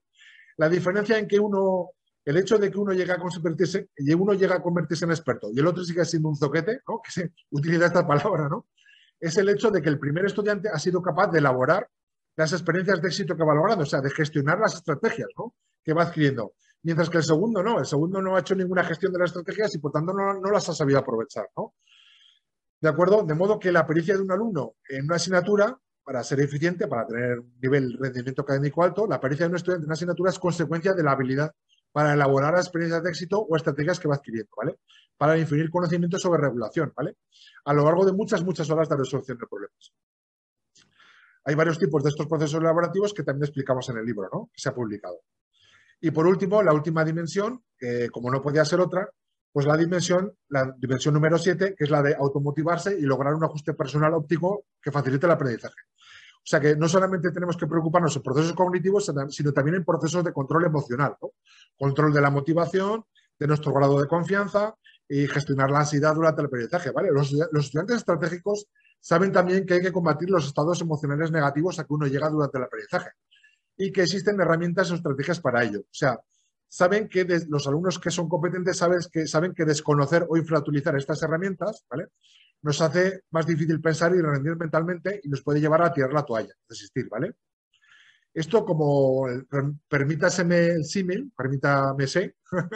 se me permita el símil de Usain Bolt, ¿no? Que lo típico, ¿no? Que les pasa a los alumnos, ¿no? Pues es lo mismo que dice Usain Bolt, ¿no? Yo entrené 4 años para correr solo 20 segundos, ¿no? Pero hay personas que por no ver los resultados en 2 meses rinden y lo dejan. A veces el fracaso se lo busca uno mismo, ¿vale? Pues lo mismo que le pasa a los estudiantes, ¿vale? Por no utilizar estas herramientas de control, ¿vale? Del aprendizaje, que no son herramientas cognitivas, son herramientas de control emocional o de las propias expectativas, ¿vale? Por no utilizar estas herramientas a veces fracasan, ¿vale? O sea, la meta, por tanto, la meta para un alumno es saber identificar su estado emocional, si es positivo o negativo, en cada situación y reaccionar adecuadamente, es decir, activar, prolongar los estados emocionales positivos e inhibir los estados emocionales negativos y suprimir sus efectos, la ansiedad, etc. Mediante el uso de las estrategias a que estamos aludiendo, estrategias de control de la motivación y de la ansiedad. De modo que estas estrategias que estamos hablando son estrategias adaptativas, ¿vale? Hay que hasta situarse en un estado emocional que facilite los procesos cognitivos, es decir, que facilite estas herramientas o estrategias. Lo que nos han de facilitar es persistir en la tarea, ¿vale? Que estamos llevando a cabo. Con lo cual los estudiantes tienen que desarrollar también lo que se llama una inteligencia emocional intrapersonal en la asignatura, ¿eh? O sea, la inteligencia emocional intrapersonal en matemáticas o en la asignatura que sea, ¿vale? Ser eficiente no solamente depende de procesos cognitivos, sino también de la capacidad para usar estas estrategias de herramientas de control y de la motivación. Estrategias que pueden ser estrategias de automotivación, estrategias para mejorar la confianza, estrategias para racionalizar o reestructurar los pensamientos negativos, para reflexionar o controlar, estrategias de reflexión o control atribucional, estrategias de control directo de la ansiedad, ¿no? Que también se explican en el libro, también con ejemplos contextualizados en matemáticas y ciencias, ¿vale? Hay que añadir algunas observaciones, ¿vale? Algunas observaciones importantes. Primero, que este modelo que acabo de explicar, pues es un modelo que está contrastado empíricamente, ¿vale? Vamos a indagar un poco sobre si los profesores o no enseñan estas habilidades en el aula a día de hoy, ¿vale? Y por qué, hasta qué punto es importante este modelo, ¿vale? De estrategias o habilidades autorregulativas en el aula. Vamos a ver estas cosas como observaciones antes de pasar a la última parte, que también es muy importante, ¿vale? ¿Este modelo está contrastado empíricamente? Sí, está contrastado, no me voy a detener. En principio, ¿vale? Está contrastado en segundo de bachillerato, en matemáticas, está contrastado en cálculo infinitesimal y en bioquímica, en primero de universidad. Este modelo basado en modelo 7-dimensional, basado en las funciones ejecutivas, que es la escala SEAC, ¿vale? A partir de la explicación de la escala SEAC. Y está contrastado en matemáticas de segundo de la ESO, ¿vale? Que era lo que era antiguamente octavo de G. ¿Los profesores enseñan o inculcan estas habilidades autorregulativas en el aula? La pregunta, ¿Se enseñan y se inculcan?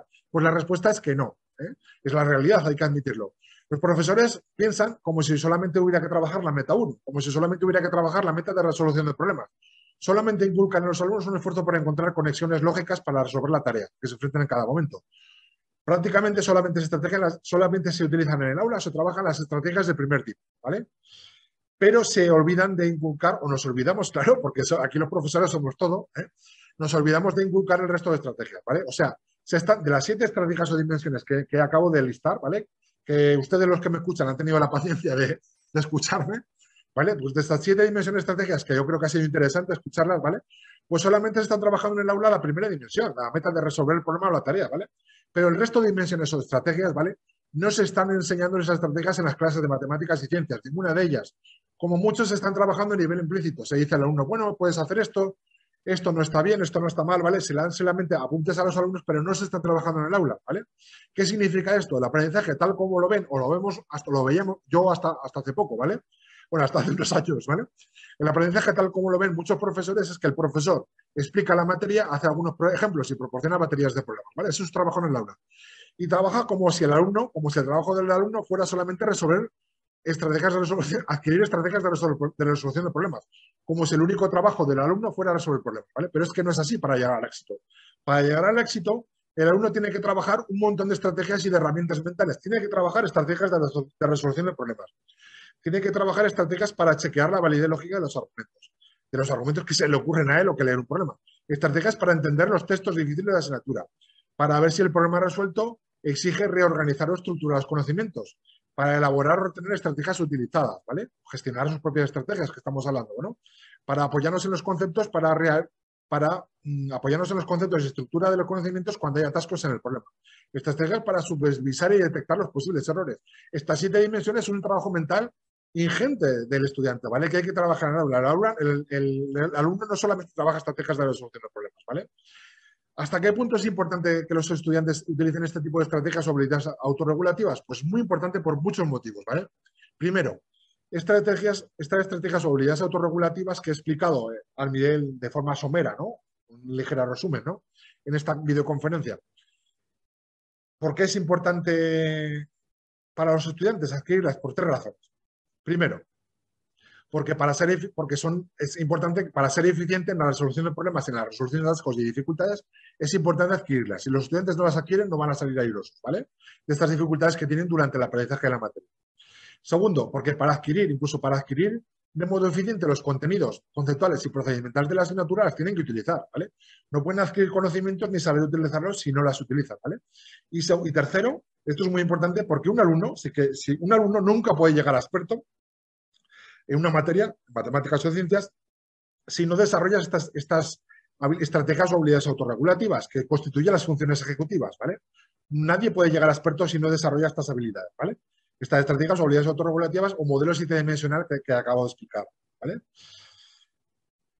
Segundo motivo por el cual es importante, primero, porque todos los estudiantes, sean de alto, medio o bajo rendimiento académico, tienen que desarrollar estas estrategias o habilidades autorregulativas.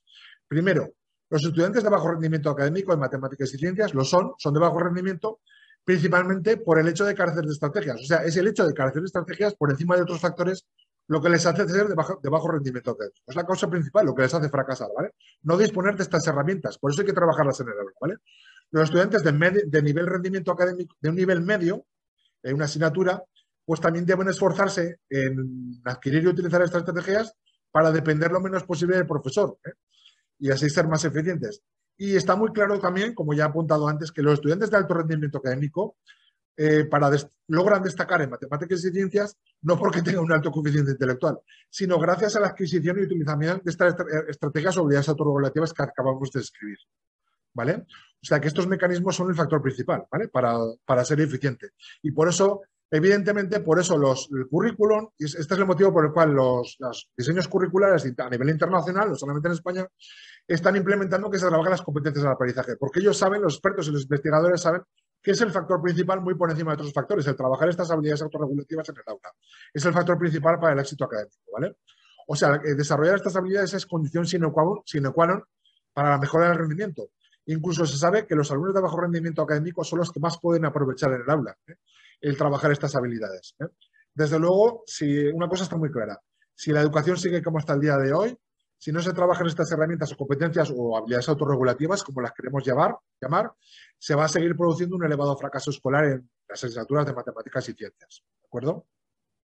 Y empezamos en la última parte, ¿vale? Que voy a intentarlo explicar de la forma más resumida, que es pautas imprescindibles para rediseñar la educación matemática y científica, que van a repercutir en mejorar el rendimiento académico. ¿Y en qué modo tenemos que rediseñar nuestra labor como profesores también, ¿no? Pues bueno, aquí está la primera pregunta es cómo mejorar el desempeño y el nivel de autorregulación de los estudiantes. Bueno, pues lo primero que hay que hacer es que hay que enseñar, hay que decir que es necesario enseñar e inculcar el uso de estas estrategias de la asignatura en cuestión, ¿vale? De forma contextualizada, dentro de las asignaturas y dentro de las actividades que trabajamos en el aula, ¿vale? Y en segundo lugar, hay que rediseñar la didáctica de la asignatura. Esto no lo digo yo, lo dice la OCDE, ¿vale? Para facilitar y fomentar que los estudiantes por sí mismos hagan uso de estas estrategias, ¿vale? Por sí mismos, no solamente que les enseñemos estas estrategias, sino que luego ellos dar la oportunidad de que las utilicen, ¿vale? De que las utilicen y que se vayan convirtiendo de forma progresivamente en alumnos más autorregulados y eficientes, ¿vale? ¿Por qué? Primero, porque hay que enseñar y inculcar el uso de estas estrategias o habilidades autorregulativas. Primero, porque, como hemos dicho, son herramientas imprescindibles para que los estudiantes puedan ser realmente eficientes en la asignatura. Son herramientas imprescindibles, ¿vale? Y segundo, porque lo exigen los currículos de eso y bachillerato, ¿vale? La LONOE, en la ley orgánica que sacó la LONOE, ¿vale? De 3/2020 de 29 de diciembre, la ley orgánica establece que se debe propiciar el aprendizaje competencial, autónomo, significativo y reflexivo en todas las materias, también en matemáticas y ciencias, evidentemente. ¿Cuándo enseñar estas herramientas, estas competencias o herramientas? Pues siempre, en cualquier momento que los estudiantes tengan atascos, dudas o dificultades o errores en la aplicación de los conocimientos, ¿vale? Siempre. En la práctica, nosotros sabemos, porque lo trabajamos en el aula y sabemos que funciona así, que tienen que trabajarse además a lo largo de todos los bloques de contenidos de forma transversal, ¿eh? O sea, tienen que trabajar, si estamos en matemáticas, pues tiene que trabajarse una misma estrategia, hay que trabajarla en álgebra, cuando trabajamos en ecuaciones, cuando trabajamos en geometría, cuando trabajamos funciones, cálculo de límites, probabilidad. La misma estrategia hay que trabajarla en diferentes ámbitos, ¿vale? Por lo tanto, hay que trabajarla de forma transversal, acumulativa, ¿vale? Y en física igual. En física, por ejemplo, la misma estrategia puede ser necesario utilizarla en cinemática, en dinámica, en sistemas de fuerzas paralelas, cuando trabajamos el tema de corriente eléctrica, etcétera, ¿vale? O sea, por visualizarlo, ¿no? Las estrategias hay que trabajarlas de forma transversal, en diferentes temas, ¿no? En números reales, en álgebra, geometría, etcétera. Por ejemplo, si estamos en matemáticas. Por ejemplo, una misma estrategia, la de chequear la validez de un argumento por analogía, ¿vale? Una estrategia que habría que los estudiantes deberían adquirir y habría que trabajar en el aula, ¿vale? Pues hay que trabajarla, por ejemplo, en el tema de resolución de ecuaciones, hay que trabajarla también cuando tienen dudas a la hora sobre una ecuación exponencial, ¿vale? Hay una parte que no, dudas sobre lo que explica el texto, el libro de texto, el profesor, ¿no? Que no entienden la validez de un paso, pues hay que explicarles, hay que chequear la validez de ese paso delante de ellos, ¿no?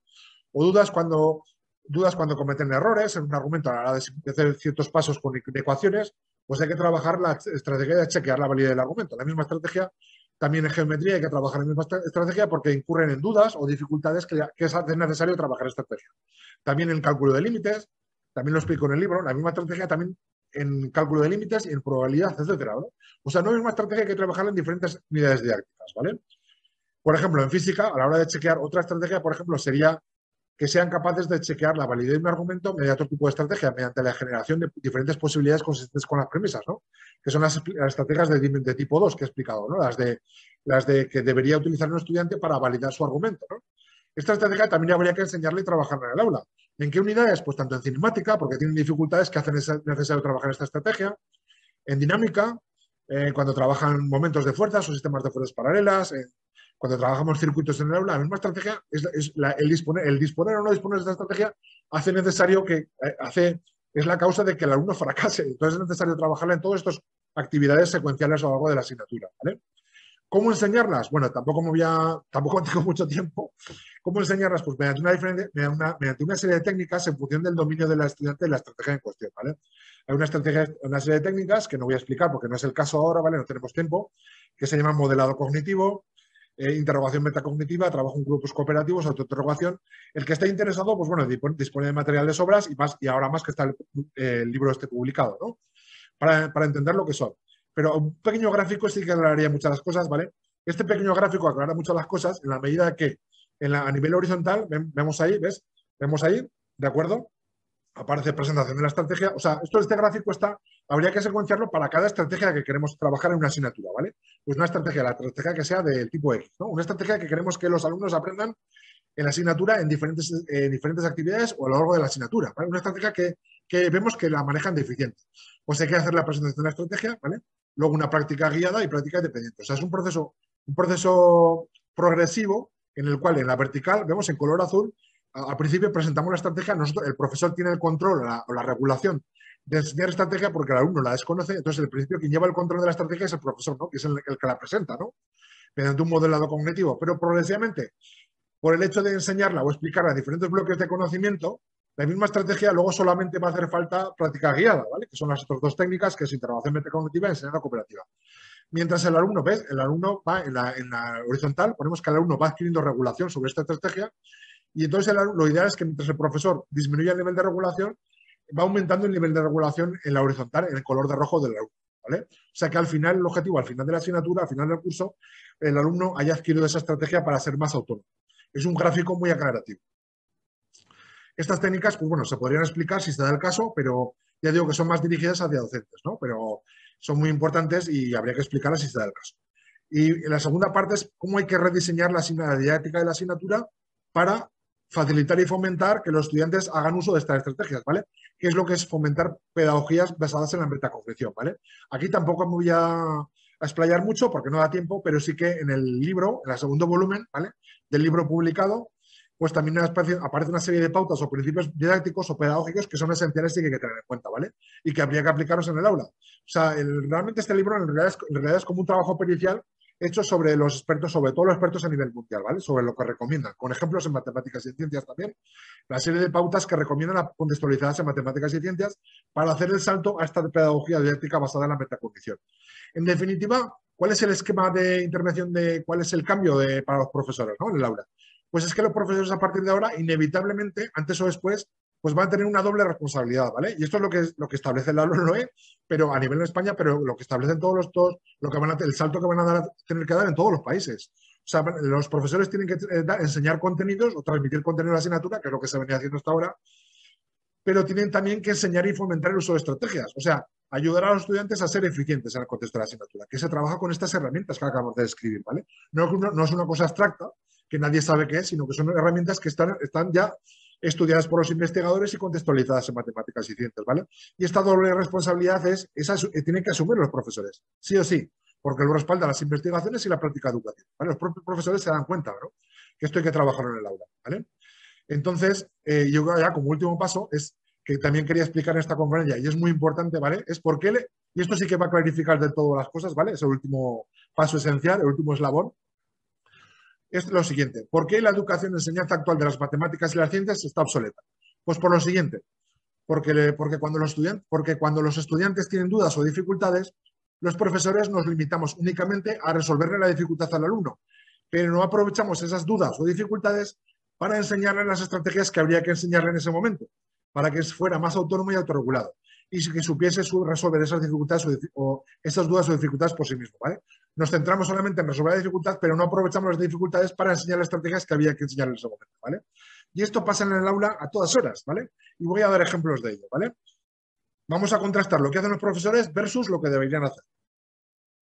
Por ejemplo, un alumno no sabe cómo resolver un problema. ¿Qué hacen los profesores? ¿Qué suelen hacer los profesores? ¿O qué solemos hacer muchas veces?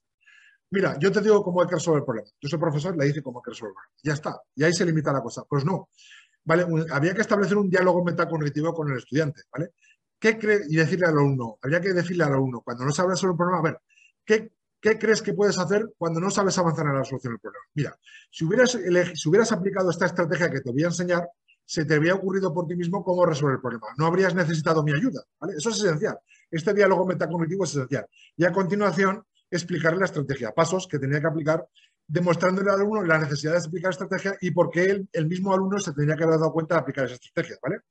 O sea, transmitir el mensaje al alumno de que si él se hubiera dado cuenta, si él hubiera conocido esa estrategia, no hubiera necesitado al profesor, ¿vale? Otra situación, ¿vale? Cuando vemos, por ejemplo, que el alumno incurre en una solución que no es válida, ¿vale? Un fallo estrepitoso de razonamiento, ¿vale? Que hemos visto que incurren los alumnos a todas horas en clase, ¿vale? En la solución de un examen, a todas horas, ¿vale? Pues, ¿qué hacemos los profesores muchas veces? pues le decimos, mira, esto está mal, este razonamiento no vale, se hace de otra forma, se hace así. Y ya está, nos limitamos. Pues eso no está bien, no es correcto, ¿vale? Habría que establecer también un diálogo metacognitivo y habría que decir a uno, mira, ¿estás seguro de que ese razonamiento es válido? No, ¿verdad? Mira, si hubieras aplicado esta estrategia que te voy a enseñar, te habrías dado cuenta por ti mismo de que ese razonamiento no es válido, ¿vale? Entonces, explicar los pasos de la estrategia y aplicarla al razonamiento o al problema que está utilizando delante del alumno, ¿vale? Es lo mismo, ¿vale? Lo mismo cuando un alumno no entiende bien un enunciado del problema, ¿vale? No entiende el enunciado del problema o un texto de matemáticas que está intentando entender, ¿vale? Mira, yo te digo, lo que quiere decir es lo siguiente, entonces le aclaramos lo que quiere decir el texto, ¿no? Por simplificar, esto lo hacemos por acortar, ¿no? El trabajo. Pero es que no, señor, no, señor, así. No, señor, no es lo que habría que hacer, ¿vale? También habría que establecer un diálogo metacognitivo y hablar directamente con el alumno. Bueno, ¿dónde está localizada tu dificultad de comprensión del texto o del enunciado? Mira, si hubieras utilizado esta estrategia que te voy a enseñar, habrías llegado a entender por sí mismo el enunciado. Habrías descifrado que la dificultad del enunciado está aquí, aquí, etcétera. O sea, trabajar con el enunciado esta estrategia, ¿vale? Explicar la estrategia y aplicarla en el problema, aplicarla en el enunciado, ¿no? Delante del alumno, ¿vale? También pasa, por ejemplo, otra situación. Es que hay montones de situaciones, ¿no? De esto. Cuando un alumno confunde la aplicación de un procedimiento con otro, se equivoca de técnica, ¿no? O de contenido, ¿no? Mira, le decimos, esto está mal, te hayas aplicado esto, lo que has aplicado está mal, ¿vale? Pues esto tampoco es así, ¿eh? Lo que debería hacer un profesor sería un diálogo metacognitivo. ¿Estás seguro que el caso o propiedad que estás aplicando es el que procede? Mira, si hubieras aplicado esta estrategia que te voy a enseñar para organizar el conocimiento que has ido aprendiendo en la asignatura en la unidad didáctica, te habrías dado cuenta sin errores de lo que tenías que usar, ¿vale? Hubieras dado cuenta por ti mismo de lo que tenías que usar y no haberte equivocado, ¿vale? Entonces, explicar la estrategia en base a una colección de problemas que hemos trabajado en clase, ¿vale? O sea, decirle al alumno que lo importante no es solamente resolver el problema, sino ir clasificando con seguridad cuando aplicar un procedimiento a otro. Y decirle al alumno, pues mira, vamos a trabajar en el aula, vamos a hacer una tabla de triple columna con todos los problemas que hemos resolvido en clase, ¿vale? Aplicar la estrategia y clasificar los problemas según el tipo de estrategia, ¿vale? O sea, no es solamente resolver problemas, sino clasificar el tipo de problemas, ¿no? Eso habría que trabajarlo también, por ejemplo, en el aula. Porque una vez trabajado en el aula, a continuación le podemos decir, mira, si hubieras trabajado esta tabla para clasificar los tipos de problemas, ¿ves cómo no te habrías equivocado a la hora de saber qué aplicar en el problema, ¿vale? Pues estos son las habilidades metacognitivas que hay que utilizar, ¿vale? Incluso cuando hay que explicarles, cuando no queda más remedio, incluso cuando hay más remedio que explicarles a los alumnos la resolución de un ejercicio difícil en un problema, ¿vale? Vale, no hay más remedio que explicárselo, ¿de acuerdo? Porque es un problema ligeramente difícil, ¿vale? Se lo explicamos, pero ahí se queda la tarea, pues no. Incluso en tareas que son realmente complicadas, después de resolver la dificultad al alumno, ¿vale? Habría que preguntarle al alumno la pregunta del millón, ¿vale? Que esto es una pregunta, yo tengo la experiencia de hacerla en el aula y es una pregunta muy ilustrativa para trabajar la metacognición, ¿vale? Las funciones ejecutivas. Esta pregunta vale oro. Preguntársela a los estudiantes vale oro. Preguntarles, ¿no habríais podido resolver esta dificultad por vosotros mismos? Bueno, ya es cuando hay una diversidad de respuestas tremendas, ¿vale? Pues yo ni loco, bueno, yo sí, yo no sé qué. Bueno, entonces hay que hacer esta pregunta, ¿no? Y decirles, pensándolo como tarea para casa, ¿vale? Entonces, en la próxima clase, trabajarla como diálogo metacognitivo, ¿vale? Oye, esta tarea era muy difícil, no se os ocurrió ninguno, pero realmente no teníais estrategias para que se os hubiera ocurrido cómo resolverla. Entonces, el darles la oportunidad a los alumnos para que la trabajen es lo que da fomento de que trabajen las propias estrategias. O sea, a lo mejor se dan cuenta de que esta tarea era al principio difícil, pero que si la hubieran trabajado con tiempo les hubiera salido por ellos mismos, ¿no? O sea, es una actuación muy importante para que gestionen eficazmente sus estrategias y el conocimiento sobre cómo usar las estrategias, ¿vale? O sea, en resumidas cuentas, si los profesores no enseñan estrategias a los alumnos, pues es el problema de la enseñanza tradicional. Los estudiantes no avanzan y se convierten en profesores dependientes, ¿vale? Y entonces su rendimiento académico será limitado muy bajo, ¿vale? El no enseñar estrategias supone que los estudiantes se van a encontrar, además, es antiproductivo. Si no enseñamos estrategias, pues los estudiantes se van a encontrar una y otra vez con la misma dificultad repetidamente. La misma dificultad de comprensión, de razonamiento, la van a mostrar repetidamente una y otra vez. Y entonces los profesores nos convertimos en una máquina expendedora de dudas. Y eso no es. Ni el estudiante se está formando, ni los profesores tenemos que hacer el trabajo que estamos haciendo, ¿vale? Entonces, el modelo cognitivo, bajo el prisma de este modelo cognitivo, el profesor puede detectar enseguida qué es lo que el alumno utiliza de forma deficiente, sabe que no se trata solamente de corregir al alumno, sino de darle las pautas para que sepa trabajar por sí mismo, ¿no? Esas dificultades, ¿no? Y trabaja su capacidad de autorregulación, ¿vale? Como resumen de todo esto, solamente basta, hay palabras que con un resumen basta para sintetizar todo, ¿no? Pues es la frase de André Gide, ¿vale? Que esto, sobre la importancia que suponen las funciones ejecutivas, ¿no? En matemáticas. Esta frase es demoledora. O sea, un buen maestro tiene esta constante preocupación. Enseñar a prescindir de él. Y es un modelo que antes o después se tiene que acabar implementando, como digo, porque es un modelo muy avanzado, está contrastado empíricamente, va directamente a las causas de las dificultades de los estudiantes, que es la falta de control sobre su aprendizaje, por encima de muchos otros factores, ¿vale? Luego es un modelo que también tiene un enorme potencial para ser utilizado por los profesores, ¿vale? Y por último, ¿por qué se va a acabar implementando? Pues por lo que decía al principio de la charla, porque los países, Singapur, etcétera, que ya se iniciaron en pedagogías metacognitivas, están ya consiguiendo un alto rendimiento académico en las matemáticas y ciencias, en las pruebas PISA, etcétera, y un elevado número de alumnos con excelencia académica en estas materias, ¿vale?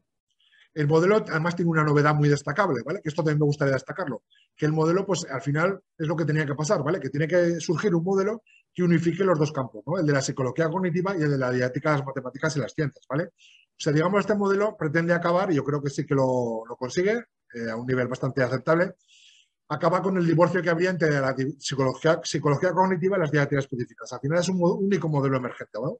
Que integra ambas cosas y permite a los profesores trabajar estas competencias para el aprendizaje, ¿vale? Y es un mensaje también muy importante esta videoconferencia para las administraciones educativas, ¿no? Porque, a ver, esto hay que dejarlo muy claro, ¿no? Cuando se da instrucciones al profesorado de que tiene que trabajar las competencias para el aprendizaje en el aula, ¿vale? Con los estudiantes, esto debe ir acompañado de una formación específica para los docentes acerca de qué son esas competencias para el aprendizaje, ¿no? Es que no basta con decir, no, tenéis que trabajar las competencias para el aprendizaje. Vale, ¿y eso qué es, no? Vale, y de cómo implementarlas en el aula. El profesor tiene que saber qué es eso, ¿no? Se le puede dejar ahí colgado, ¿no? Como digo, tiene que saber el profesorado eso con el objeto de que los estudiantes estén realmente capacitados para ello y la LOMLOE se llegue realmente a materializar, ¿vale? Si no se facilita a los docentes de matemáticas y ciencias un modelo cognitivo específico para trabajar esas competencias para el aprendizaje o funciones ejecutivas en estas materias, ¿vale? Que explique con rigor y profundidad cómo trabajar en el aula estas materias, contextualizado, ¿vale? Como estamos hablando, como el que acabo de publicar, bueno, me valdría otro, con tal que fuera contrastado y eficiente y significativo para los profesores, ¿no? Si no se facilita a los profesores este modelo, pues la implementación de la LOMLOE puede llegar a fracasar, como ya hicieron la LOCSI y la LOMLOE, ¿no? Es un poco lo que quería llegar, ¿no? Yo, como último, simplemente ya con esto acabo ya la videoconferencia y pasamos a la parte de preguntas. Simplemente quería contestar, quería añadir las páginas web de referencia, ¿no? Donde se pueden, los docentes pueden, o cualquier persona interesada, puede adquirir más información sobre el tema, que es la página web en la que yo, la primera que yo he elaborado, ¿no? Metaaprendizaje en matemáticas y ciencias, y sobre todo la de una colaboradora que realmente es una persona muy capacitada, ¿vale? Que realmente hemos llegado a investigar, por caminos diferentes hemos llegado a investigar lo mismo. Es una persona muy eficiente y que ha llegado a un nivel impresionante, ¿vale? Que está trabajando también con los alumnos, ¿vale? En matemáticas, en licenciada en matemáticas por la Universidad del País Vasco. Es Gemma Sabido y que es una persona tremendamente...